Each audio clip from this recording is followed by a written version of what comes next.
Hello guys! Kakauwi ko nga lang guys at samahan nyo nga ako at mag-unboxing tayo nitong aking parcel na dumating. Ayan.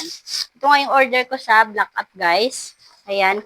Hindi nga ako nag-order guys ng mga talagang hindi ko kailangan. Kaya i-unboxing natin itong na-order ko na ito sa Black Up. Ayan. Gamit ito sa bahay guys. Ayan. I-open natin.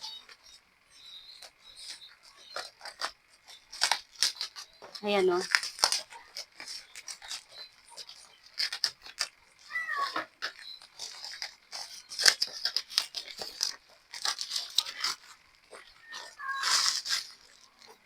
Ayan, medyo malaki nga itong ating order ngayon. Ano kayang laman nito? Ayan, kahapon ko lang ito in-order guys. Ay, nung isang araw pala.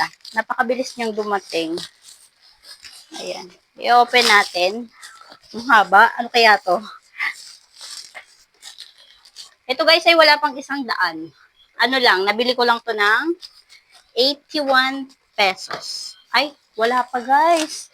Ano lang to? 70 plus lang.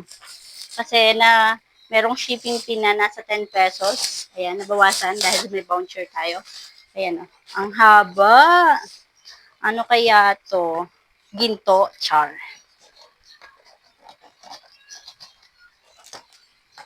Talagang sinecure yung ating package na seller.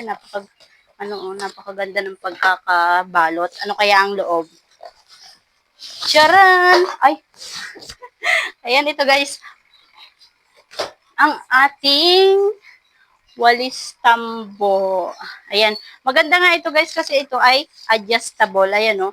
Kahit yung ating mga bubong-bubong is pwede nating walisan. Ayan. Ganito siya. I-assemble natin. May isa na akong ganito guys na ginagamit. Yung nasa CR.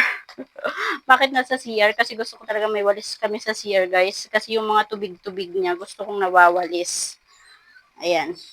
Tama bang ginagawa ko? Assemble natin. Ooh.